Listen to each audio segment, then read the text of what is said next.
안녕하세요. 포유환율연구소입니다. 오늘은 부동산 가격이 앞시간에 폭락한다라고 주장하는 사람들의 얘기, 그리고 아파트 가격이 폭락하지 않는다라는 사람들의 얘기를 균형 있게 얘기하기 위해서 양쪽 의견을 모두 점검해 봤습니다. 그 다음에는 이제 그럼 향후 어떻게 될 것이냐가 중요하잖아요.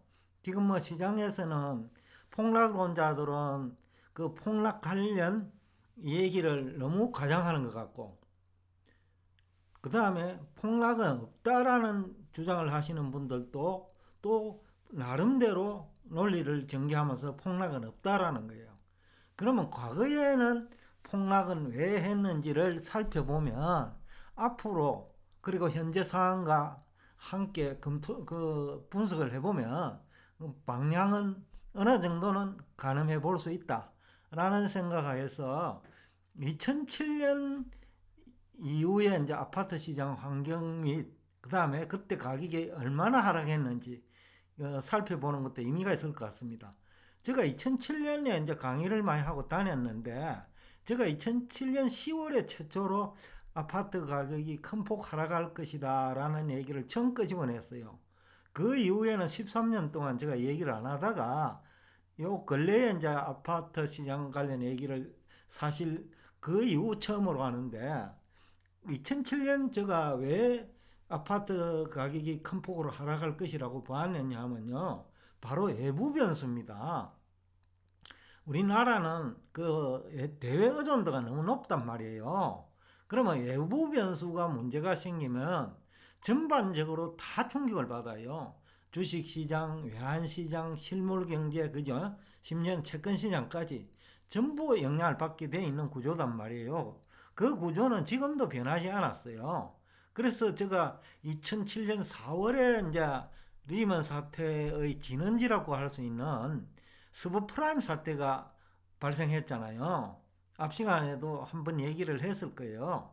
미국 GDP의 1%에 해당되는 신용도가 낮은 가계에서 대출금 원리금을 상환하지 못하는 사태가 발생한 거예요. 미국은 이제 대출이 많거든요. 주택 관련 대출이. 모기지 제도를 이용해 가지고 대출이 굉장히 많는데 아파트 가격만큼이나 빌려줬어요. 그 무릎에. 향후 더 오르면 문제가 없으니까. 그런데 이제 가격이 어느 날 내리기 시작하면서 문제가 생긴 거예요. 지금 중국도 그 비슷한 상황이 발생했죠. 지난 30년간 중국의 부동산도 불패였어요. 그런데 원래 들어와 가지고 문제가 생겼어요. 그래서 최근에는 흥다에서 아파트 미분양 아파트를 30% 할인해줘도 아무도 안 쳐다봐요. 왜냐하면 이미 중요한 지역에 사교육 금지를 하면서 또 중국 그 사교육을 목표로 아파트를 구입한 사람들이 매도하기 시작했거든요. 그러니까 중국 전체로 지금 아파트 시장이 하락 국면에 들었어요. 그런데 이제 이것이 리만 사태의 진원지처럼 그 서브프라임 사태와 같은 성격으로 봅니다. 지금은. 근데 서브프라임 사태와 비슷한데, 그러나 이제 차이가 딱 하면 파생상품이라 하는 것이 중국은 중국 내 부자들끼리만 하니까 세계적으로 직접 관련된 부분은 작아요. 그런 것은 차이가 있지만은 분명한 사실은 중국 내 부자들이 전부 다 관련돼 있다는 거예요. 물론 대출을 해주는 은행은 당연히 채권 확보하겠죠. 미분양 아파트를 먼저 채권하고 그 다음에 건설 중인 아파트를 기초해가지고 거기서 파생상품 만드는 거는 뭐 어쩔 수 없이 때릴 수도 있다고 보죠. 아파트 가격이 내리면 절반도 되돌려받기 힘들 수도 있고요. 그 경우에 자산의 상당 부분을 그 부동산에 투자한 사람은 그 상당히 어려움에 직면할 수 있을 거예요. 또 중국 부동산 투자자들이 한국에서도 투자 많이 했거든요. 제주도는 물론 부산 일대, 부산에는 또 일본인도 많이 투자했어요. 한국 부동산 시장에 그 외국인도 기여한 바가 커요. 그 다음에 또 하나는 중국이 그 투자 문화는 우리는 담보 이런 것을 중시 여기는데 중국은 관계 문화가 발전돼 가지고 아는 사람들끼리 약 10명, 20명을 모아갖고 강남 아파트 살 수 있는 거예요. 그래갖고 이익이 생기면 그 이익금을 나눠 가지는 구조예요. 그래서 한국에 아는 사람만 있으면 가능한 거거든요. 그래서 그런 것도 중국 경제와 지금 중국 부동산 시장과 연관되어 있어요. 그분들이 한국에만 투자한 게 아니기 때문에 문제라는 거죠. 돈을 빌려가지고 그 한국에 투자했을 수도 있거든요. 그럴 경우에 이제 중국 부동산 시장에 문제가 생기면 한국 부동산에 투자한 것도 회수를 해야 될 일이 생길 수 있다는 거죠. 그래서 이제 지금 중국 그 부동산 시장이 굉장히 한국 부동산 시장에 뜨거운 감자로 부상한 것만은 맞다라는 얘기를 할 수 있겠고, 우선 그러면 리만 사태 때 제가 왜 문제가 생길 거로 봤느냐, 바로 환율 부분에서 제가 되짚었거든요. 그 당시에 제가 외환은행가 2008년 그는 초일 거예요. 7년 10월에 2007년 10월에는 아파트 시장이 붕괴될 것 같다고 했고, 2008년 초에는 외환은행에 가가지고 환율이 그때 뭐 1,000원 안팎일 거예요. 근데 1,450원까지 갈 수 있다고 하니까 아무도 안 믿었죠. 근데 실제로 그리 갔잖아요. 그죠? 뭐 원래도 뭐 그 연초에 모두 다 달러 약세라고 했는데, 뭐 제가 거의 무릎에는 거의 유일하게 논리를 전개하면서, 그래프가 아니고요, 논리를 전개하면서 오히려 우리 환율이 올라갈 가능성이 있다, 우리 원화 가치가 오히려 떨어진다, 미국 달러 강세라는 얘기죠. 그 얘기를 한 기억이 나는데, 그 원래도 환율 부분은 뭐 지금까지는 그 틀리지 않았다고 지금 생각이 들거든요. 그래서 내년에 이제 이 문제가 중국이 어떻게 지금 부동산 문제를, 흥다 등 여러 개 이제 부실, 부동산 관련 부실 기업이죠. 이 문제를 어떻게 처리하느냐. 지금 돌아가는 걸 보면 일단은 중국 정부는 흥다를 부도내겠다는 것 같아요. 그러면 뭐 은행도 결국은 중국 공산당의 소유라고 볼 수 있기 때문에 국영이니까 그 국가보다 당이 우선이잖아요. 공산당이.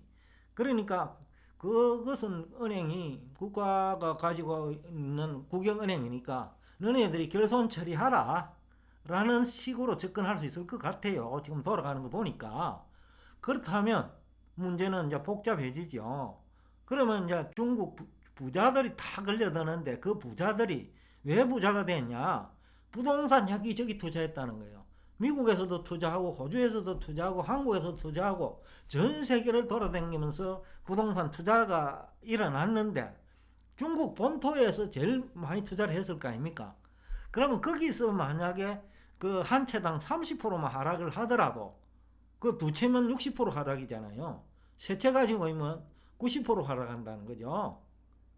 그러니까 이게 중국 내에서 문제가, 다른 나라 부동산 시장에 중국인들이 그 많이 투자를 해왔기 때문에 문제가 생길 수 있다라는 거죠. 다가 시진 정부의 그 강력한 부동산 규제 정책 이와 맞물려 있기 때문에, 그래서 흥다 사태도 바로 시진핑 최고 권력자죠. 최고 권력자의 강력한 공산주의 또는 사회주의 철학을 구현하는 과정이란 말이에요.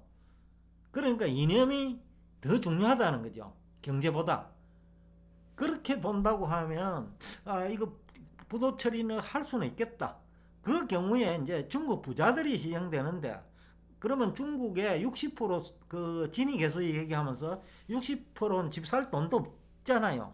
민주주의식으로 다수결 투표에 붙이면 환호할 사람 많다라는 거죠. 그 시진핑 그 정부 입장에서는 나쁘지 않은 패다 이거요. 응? 고소득 실직의 그 패가 좋은 거로 볼 수 있는 거죠, 사실은. 그러니까 부도 처리할 수 있겠다. 그리고 또 부자들이, 또 빈부의 격차가 사회 갈등의 원인이 되니까, 그러니까 사회주의 철학하고 안 맞는 거죠. 부자가 안 맞는 거죠. 그 가난한 사람이 문제가 되는 게 아니고 사회주의 철학상 부자들이 아파트 투자를 해갖고 부자가 된 것이 사회주의 철학하고 안 맞다는 거죠. 정치 이념하고. 그러니까 형평성 그 자체도 아파트 가격이 하라는 것 자체도 사회주의 정치 이념에 맞다라는 거죠. 그 다음에 그것을 팔아가지고 세금 부과하고 이런 식으로 해갖고 그 돈에서 뺏어가지고 또 가난한 사람 지원하는 거. 그게 사회주의 아닙니까, 원래? 그러니까 이제 그런 측면에서 본다면 중국의 부동산 가격 하락은 자본주의 시스템 속에서 아파트 가격 하락하는 것과 정부의 대응 전략이 다를 거다라는 추정은 가능한 것 같아요. 그런 측면에서 이제 그 여태까지 폭락론자와 또 폭락은 없다라는 얘기들이 서로 어느 정도 얘기는 돼요. 근데 지금까지는 정부의 강력한 힘이 폭락을 어떻게 보면 막은 거예요. 저금리 정책을 하면서 신용만 낸 거죠. 그 아파트 안정 의지를 신용만 냈다고 저는 하고 싶는데, 진정으로 금리를 차등하라 10% 20%로 차등 적용했다면 이런 문제 발생 안 하죠. 과거 금리 때문에 아파트 시장 다 무너진 그 사례를 다 공통적으로 가지고 있기 때문에 아파트 그 투자할 때 그 금리 차등화를 준다면 뭐 그만큼 효과적인 대책이 없죠. 근데 그걸 안 했다는 거는 정부가 아파트 가격을 하락보다는 안정을 유지한 거예요. 큰 폭 하락보다는 안정을 원했다는 거예요. 점진적인 하락 정도. 그렇게 해석을 한다 하면 폭락은 없단 말이 설득력이 있고, 이건 국내 문제입니다.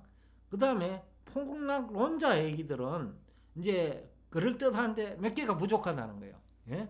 그래서 제가 얼마 전부터 그 몇 개가 부족한 것 중에 하나가 이제 중국인데, 최후의 트리거 역할을 하는 건 또 다를 것이다. 하나가 더 남았다는 거죠. 그래서 오늘 참고로 그러면 2007년에 제가 이제 외부 환경 변화로 아파트 시장이 무너질 거라고 현재 실제로 무너졌어요.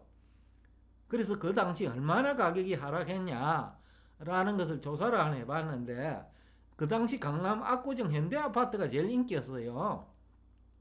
47평형이 그 당시 고점 32억에서 2014년이 저점인데 15억까지 떨어졌으니까 한 60% 하락했죠.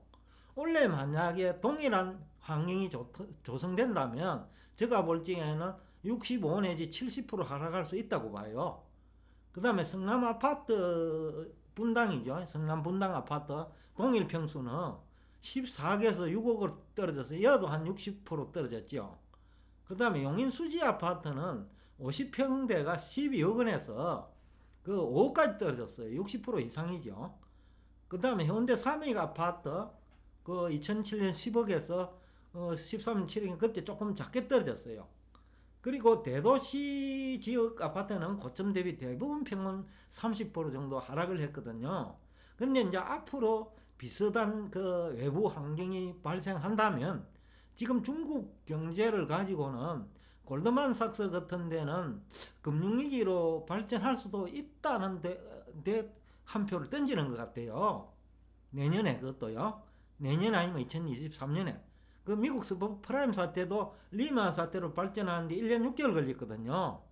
그러니까 올 10월에 발생한 흥다 사태는 아마 내년 말 정도 안 되겠냐라는 추정을 해볼 수 있겠죠. 내년 말에서 2023년에 일어날 수 있는 시나리오다.